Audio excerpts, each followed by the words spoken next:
Olá, abençoados! Graça e paz! Sejam todos bem-vindos ao canal da Graça Pura. Eu me chamo André Pimentel, sejam bem-vindos. Que bom falar com vocês. Poder falar com vocês todos os dias, para mim, é algo que não se compara. E sempre quando eu me dirijo a todos vocês, aos abençoados que têm recebido graça, que têm recebido essa revelação, olha, todas as vezes que eu me dirijo a você, dirijo sempre com muito respeito, sempre levando em consideração que eu estou falando a amada do Senhor, a igreja que se reúne em dados da internet. Olha que coisa tremenda, né? Eu quero pedir a todos vocês aí, como sempre, se inscreva no nosso canal, compartilhe as nossas mensagens, porque quanto mais, melhor. Quanto mais a gente alcançar, mais vai tendo visibilidade a graça no Brasil. E daqui a pouco você que está aí, que se sente sozinho, olha, você não está sozinho. De repente o teu vizinho já começou a ouvir também as mensagens de graça. Daqui a pouco 2, 3, 4 está aí uma congregação formada em graça, uma reunião dos amados, como já tem em várias partes do Brasil, né? Eu queria agradecer essa grande audiência e pedir a vocês também que se inscrevam, né? Já pedi que vocês se inscrevam, deixem seu like, comentem, fiquem à vontade. E estamos aí diante de um tema, mais uma vez, um tema que a gente já vem batalhando há algum tempo. Vamos a mais uma lição revelada do Evangelho do Reino. E quanto mais eu vou lendo sobre os textos que foram adulterados, e hoje já é patente, a gente já sabe disso, que muitos deles foram adulterados, trocados, prostituídos. A cada dia mais, quando eu vejo que isso acontece, eu vou me sentindo livre. E quanto mais eu vou vendo versículos adulterados, mais aumenta a minha confiança e convicção no Deus que nos poupou da mentira da falsa igreja, não é verdade? Vejam só eles creem na mentira. E nós antes éramos iguais a eles, não é verdade? Críamos na mentira. Mas Deus nos poupou disso. E Ele está destapando a prostituição do sistema e suas doutrinas em seus cultos e práticas que remetem lá à lei de Moisés. Deus está nos mostrando nestes tempos o quanto esses homens trapacearam e continuam trapaceando, uns sem saber, outros já sabem. Porém, tem que se manter funcionando essa engenharia financeira que se tornou uma igreja. E até no livro que eles montaram, o livro chamado Bíblia Sagrada, eles passaram a perna nisso. Fecharam um livro, batizaram eles alguns livros lá do Antigo Testamento, conforme eles deram na ideia, falaram que aqui é agora o Novo Testamento, enfim, eles causaram uma divisão que mais traz confusão na Bíblia do que entendimento. E isso só dificulta o entendimento da verdade.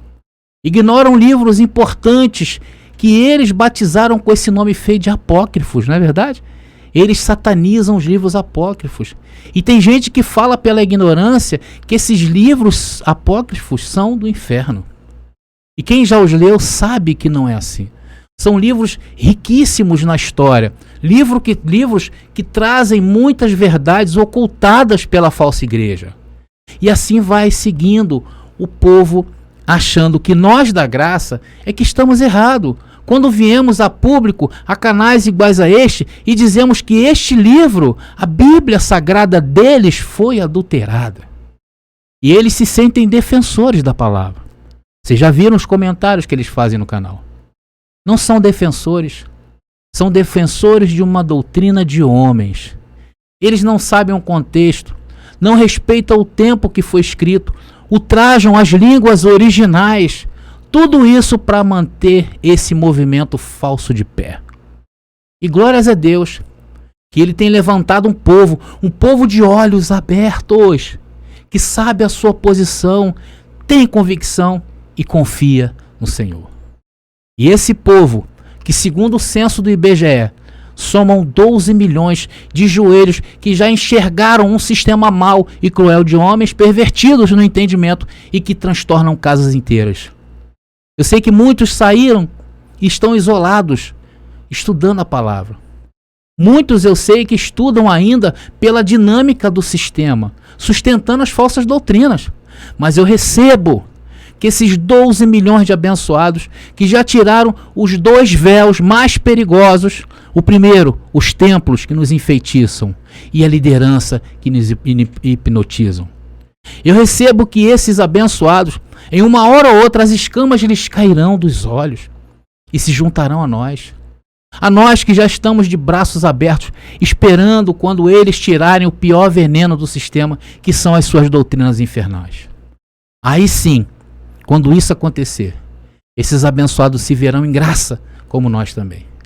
E nós temos essa tarefa de continuar mostrando o que eles fizeram com esse livro nada suspeito que eles criaram, chamado Bíblia Sagrada. Preparados? Hoje vamos ver mais alguns textos que eles adulteraram.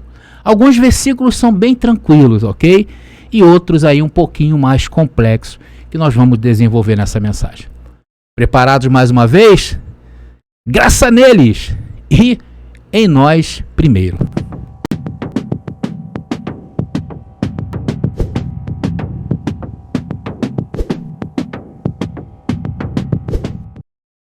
Família abençoada de Deus, homens e mulheres tremendos que têm um chamado, abençoados com todas as bênçãos. Queridos, sempre como é costume meu, sempre durante essa playlist que nós estamos fazendo, essa série de mensagens, eu sempre passo aqui alguns livros que eu já tenho e que falam também de vários versículos que estão adulterados. Então sempre que eu faço isso, eu indico eles, não é verdade? Mas eu quero deixar uma coisa bem clara aqui, que a graça, o Evangelho do Reino, não chegou até nós por livros, ok?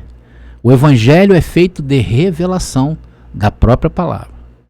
Por isso que nós vemos vários abençoados que hoje estão em graça, nós vemos pastores com teologia, bispos, apóstolos, homens de ministérios grandes e outros têm um curso completo de teologia e que hoje estão em graça conosco.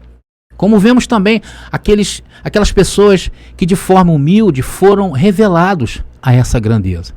Isso não foi porque eram pessoas cultas ou pessoas que não tinham muita cultura. Não foram porque leram livros, porque isso que pregamos é uma revelação.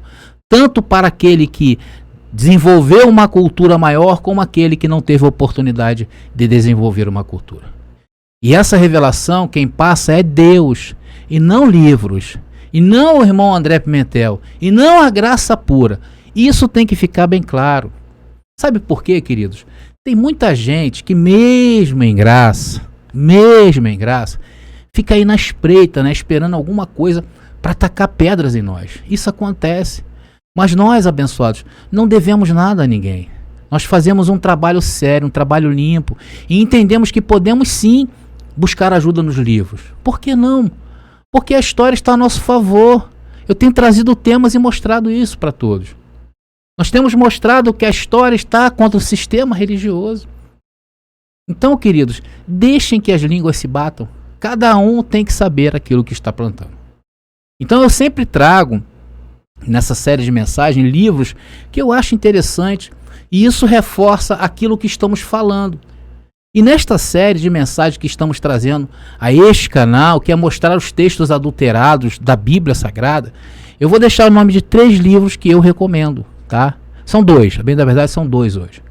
O primeiro se chama Anjos e Messias, Messianismos Judaicos e a Origem da Cristologia. Um livro bastante interessante que mostra todo aquele contexto da primeira era cristã.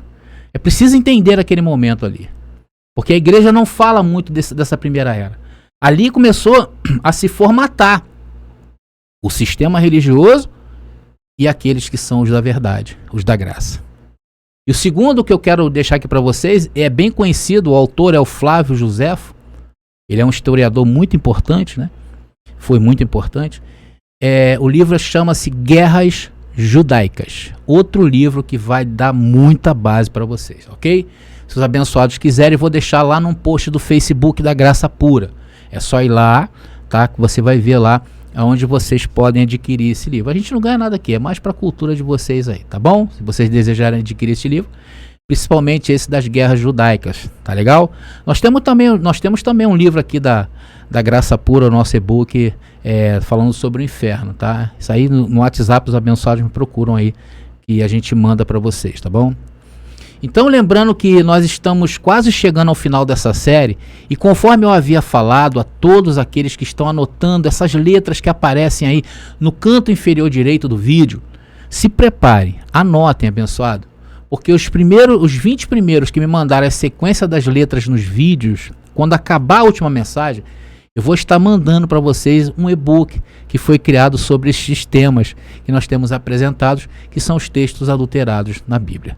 Nós estamos conversados, abençoados. Às vezes os abençoados falam assim, poxa, André, tu enrola muito, mas são papos que a gente precisa falar. Vamos então finalmente ao primeiro texto, ok? Lembrando que estamos falando agora de versículos que sofreram mudanças da língua original no grego até chegar em nós, brasileiros que falamos uma língua bem nova, ok?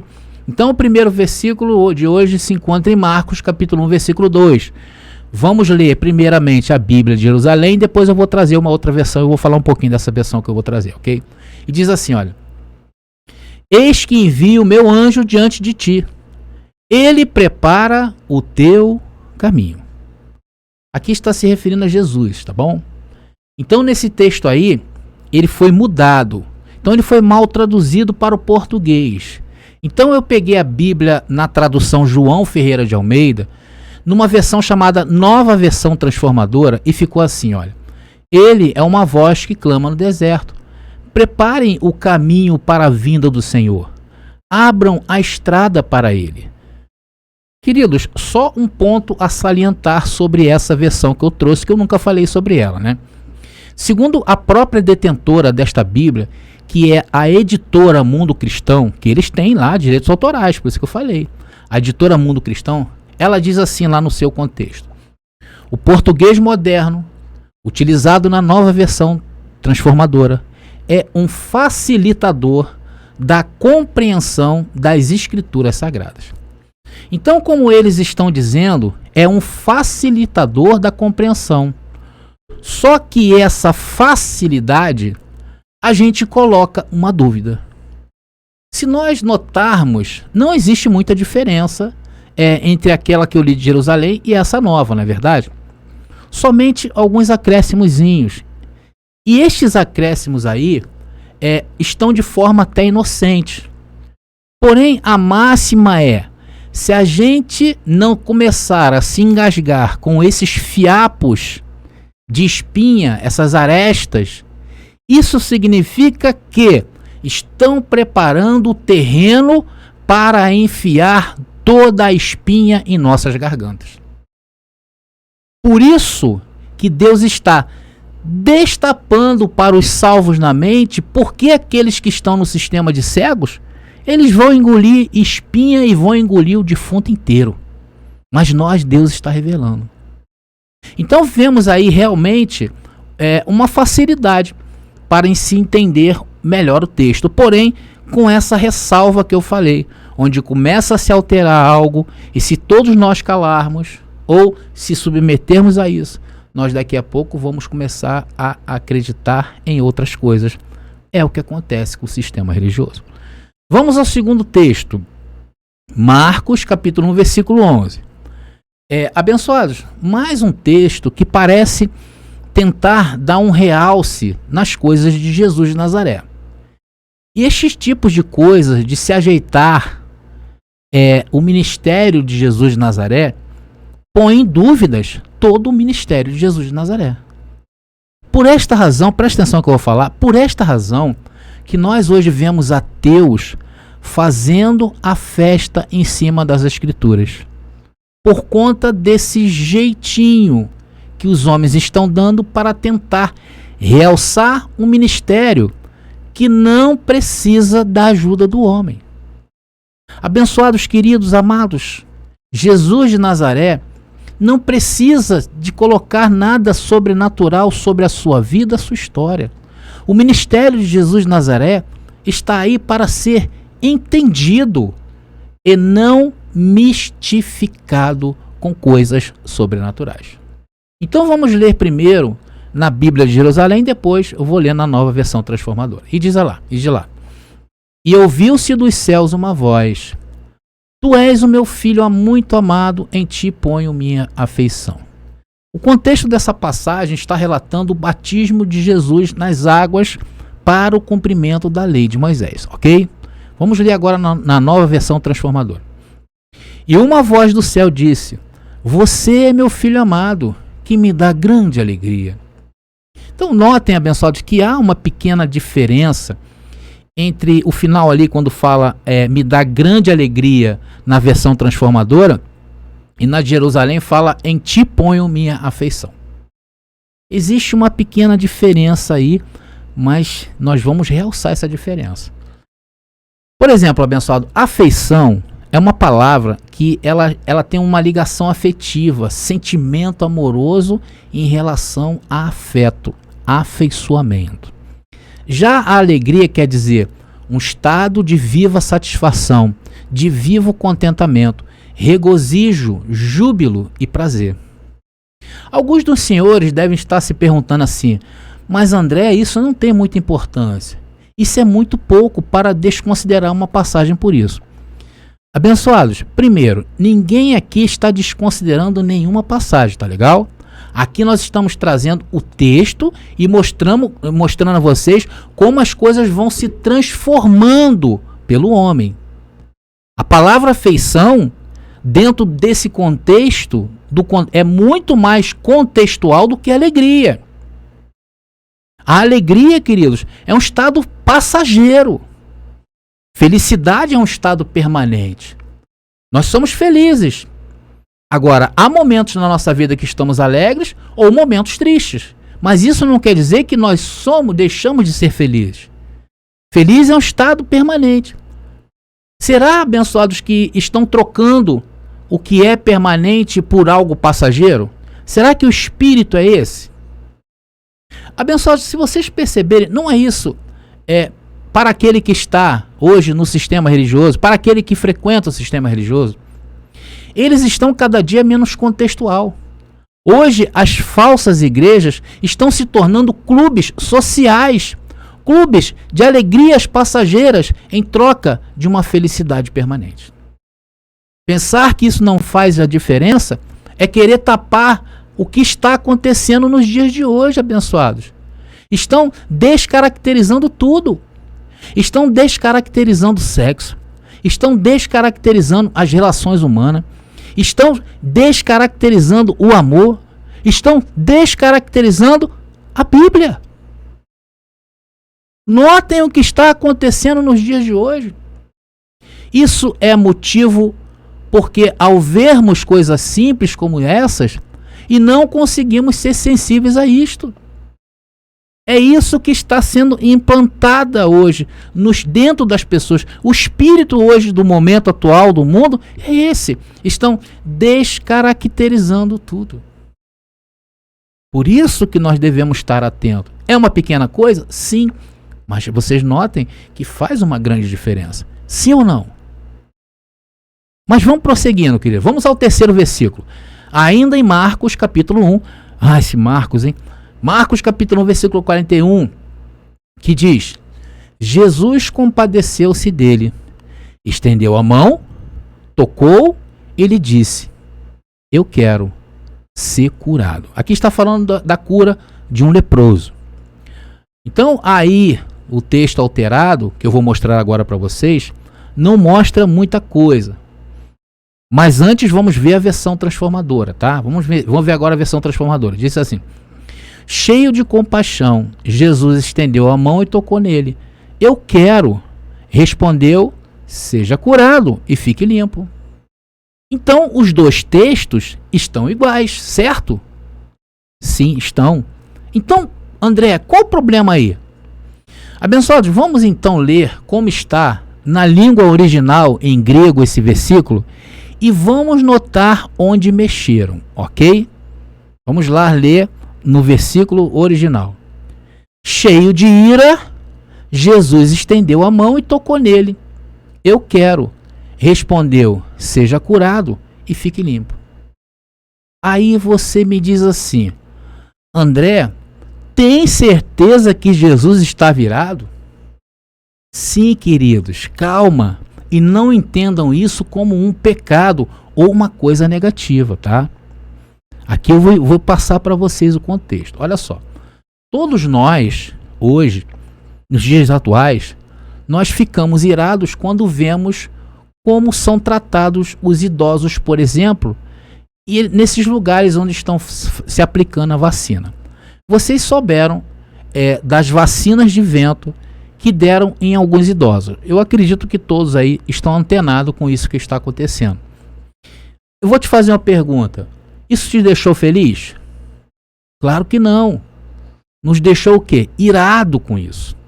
E tantas outras causas que nós vemos aí, principalmente em causas sociais. E isso nos deixa irado.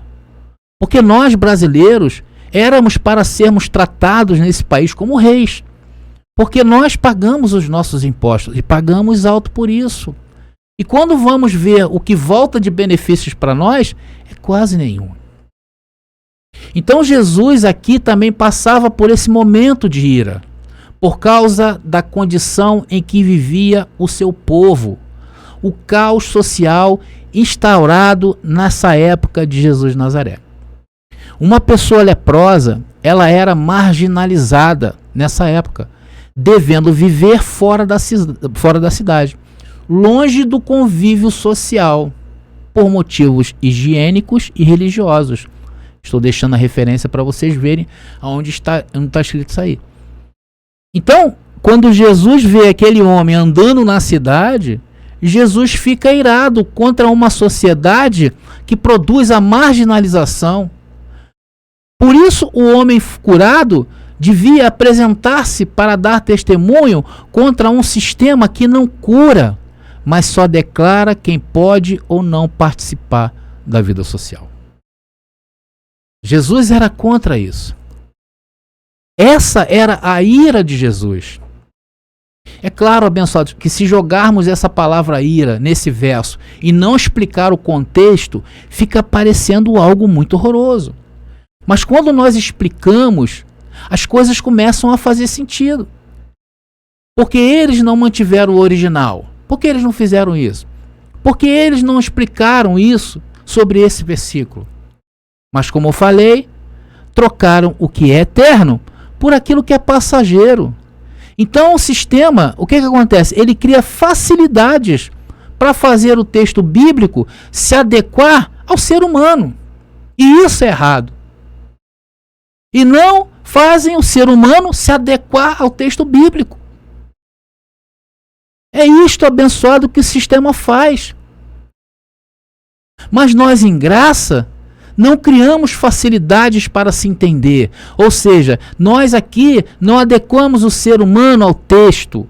Aqui o Filho de Deus tem que se envergar, tem que se prostrar a sua mente ao texto bíblico. Porque em graça, o Senhor é Deus e não o homem. Aqui em graça, não submete a Deus ao seu livre-arbítrio. Em graça, Deus é o único que tem o livre-arbítrio de escolher o que quer, de escolher quem quer, de escolher quem vive e escolher quem morre. Na graça não quebramos Deus em três, o tornando fraco na Trindade.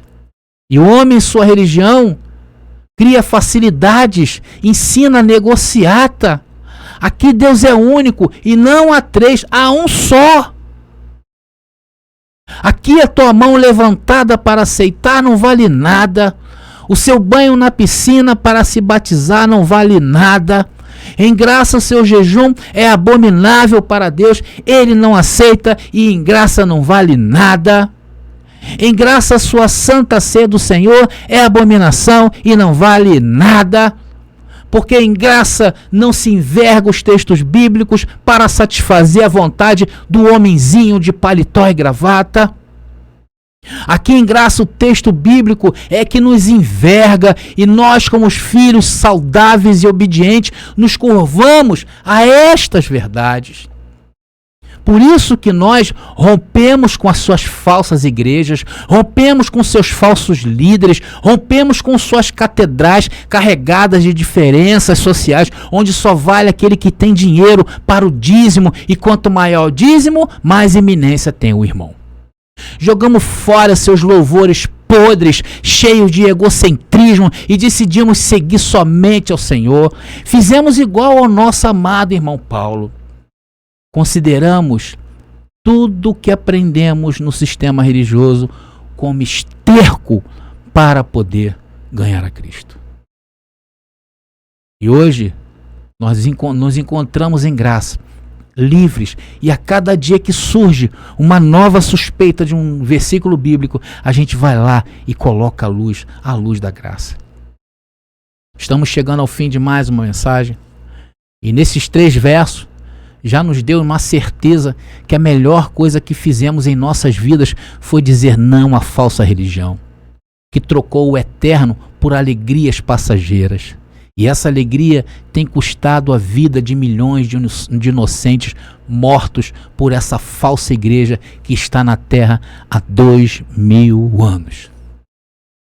Em graça, somos, acima de tudo, felizes, porque sabemos que nada pode nos separar do amor de Deus. E também hoje, nós nos curvamos à palavra e não fazemos a palavra se encurvar para nós. Eu vou ficando por aqui. Graça e paz, e até a próxima mensagem.